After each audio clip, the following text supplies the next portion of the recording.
जय श्री राम, जय बाबा साहब। मैं विक्रम कुमार बागड़े, राष्ट्र धर्म समाज का एक छोटा सा सेवक। आज हम बात करेंगे हाल ही में चिराग पासवान जी द्वारा दिए गए आरक्षण के ऊपर बयान को लेकर। उन्होंने कहा आरक्षण का स्तर जातिगत न होते हुए आर्थिक होना चाहिए, गरीबी के ऊपर होना चाहिए। पहली बात तो इस देश में ऐसी कोई दलित नेता बात करता है, ये बहुत बड़ी बात है अपने आप में, और उसमें भी वो भी युवा दलित नेता। आने वाले समय में हमें चाहे वो स्वर्ण में हो या दलित में, हमें ऐसे ही नेता की जरूरत है जो इक्वलिटी की बात करे, जो समानता की बात करे, जो सच्चाई की बात करे। लेकिन मैं चिराग पासवान जी से पहले कुछ पूछना चाहूँगा। मैं स्वयं भी दलित परिवार से आता हूँ, दलित समुदाय से आता हूं, और मैंने भी आरक्षण के अगेंस्ट में सुप्रीम कोर्ट तक याचिका लगा रही कि आरक्षण में क्रीमी हो, उसके लिए मैंने बहुत कुछ कर रखा है। वो सब बात हम बाद में करेंगे। लेकिन चिराग पासवान जी, मैं आपसे कुछ चीज पूछना चाहता हूं, कुछ बातें मैं आपसे पूछना चाहता हूं। आप पहले ये कहानी सुनिए। यह हकीकत है, भारत के दूसरे प्रधानमंत्री लाल बहादुर शास्त्री जी ने जब भारत पाकिस्तान का युद्ध हो रहा था और अमेरिका ने दबाव दबाया था भारत के ऊपर कि आप इस युद्ध को रोकिए, नहीं तो हम आपको जो गेहूं भेजते हैं वो बंद कर देंगे, तब शास्त्री जी अपने परिवार के पास गए और उन्होंने बोला कि मुझे कल भारतवासियों से एक दिन का उपवास मांगना है। मैं उनको कहूँगा कि आप एक दिन के लिए जो अन्न खाते हैं उसको बंद कर दीजिए, उसको आप एक दिन के लिए मत खाइए। उससे पहले मैं चाहता हूँ कि आप सब लोग, यानी कि उनकी पत्नी और उनके बच्चे, एक दिन का उपवास करें। तो जब उन्होंने देश से उपवास की बात कही थी, तब उन्होंने स्वयं और अपने परिवार के साथ एक दिन का उपवास रखा था। उसके बाद उन्होंने दूसरे दिन आके लोगों से कहा कि आप एक दिन का उपवास रखिए। दोस्तों, इस चीज़ से हमें समझ में आता है, अगर हम कोई चीज़ छोड़ने की बात करते हैं जो कि दूसरा वो छोड़ दे, उससे पहले हमें शुरुआत स्वयं करना पड़ती है।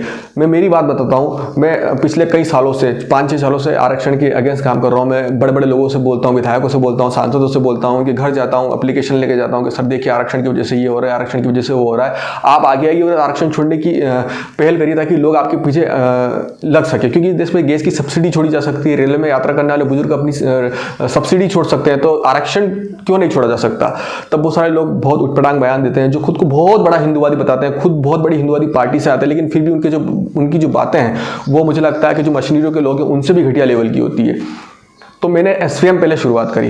मैंने कहा मैं दूसरों से अपेक्षा रखूं, इससे पहले मैं स्वयं शुरुआत करूं। हालांकि मेरा इतना बड़ा स्तर नहीं है, मेरे पिताजी एक चतुर्थ श्रेणी कर्मचारी, लेकिन फिर भी छोड़ने का भाव, आप किसी भी स्तर में हो, चाहे आप एक बहुत बड़े दलित नेता हो या एक बहुत छोटे व्यक्ति हो या आप एक मिडिल क्लास के हो, अगर आप में छोड़ने की भावना है तो कहीं ना कहीं आप दूसरे से भी कह सकते हैं कि मैंने छोड़ा, आप छोड़िए। तो मैंने स्वयं शुरुआत करी। 12वीं के बाद से जितनी भी मुझे रिजर्वेशन के रूप में जो स्कॉलरशिप मिलती है या जितनी भी मुझे फैसिलिटी मिलती है, मैंने सारी बंद कर दी। मैं मेहनत करी, अपने बल पर मैंने सारी पढ़ाई करी, जितने मैं कार्य कर सकता था वो मैंने किए। तो चिराग पासवान जी, जिस तरीके से आपने कहा कि आरक्षण का स्तर जो है वो जातिगत न तो आर्थिक स्तर पे होना चाहिए, बहुत सारे लोगों ने आपसे सवाल भी किए कि आप आरक्षण छोड़िए, ये करिए, वो करिए। तो आपकी समस्या क्या है? आप एक घोषणा कर दीजिए, आप लिखित में दे दीजिए कि मेरे परिवार का कोई भी सदस्य आने वाले समय में शैक्षणिक संस्थाओं में या सरकारी नौकरियों में किसी भी तरीके के आरक्षण का कोई लाभ नहीं लेगा। देखिए, राजनीतिक आरक्षण, प्रतिनिधित्व का आरक्षण अलग है और सामाजिक और नौकरियों में आरक्षण अलग है। ये जो परिभाषा है ये स्वयं संविधान में बाबा साहब द्वारा लिखी गई है।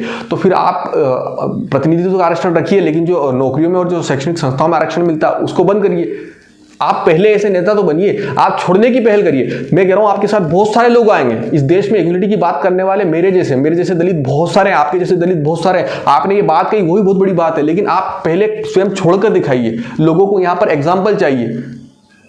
मैंने किया, लेकिन मेरा इतना बड़ा स्तर नहीं है। मैं सुप्रीम कोर्ट तक गया, मेरा इतना बड़ा स्तर नहीं है, लेकिन आपका एक स्तर है। आपको सुनने वाले हैं, यहाँ आपको मीडिया सुनेगी, यहाँ आपको लोग सुनेंगे, यहाँ आपके लोग पीछे भी आएंगे। इस देश में किसी भी चीज की शुरुआत करने की देर है, आप शुरुआत करिए, लोग आपके पीछे आएंगे। आज इस देश में आप जैसे नेताओं की बहुत ज्यादा जरूरत है, लेकिन अगर आप सिर्फ ये राजनीति के लिए कर रहे हैं तो कहीं ना कहीं आप भी गलत है। अगर आप वाकई में देश हित की बात कर रहे हैं, राष्ट्र हित की बात कर रहे हैं, दलितों के उत्थान की बात कर रहे हैं, जो निषेध पायदान के लोग हैं उनके उत्थान की बात कर रहे हैं, तो आपको स्वयं पहले उनके लिए त्याग की भावना दिखाना होगी।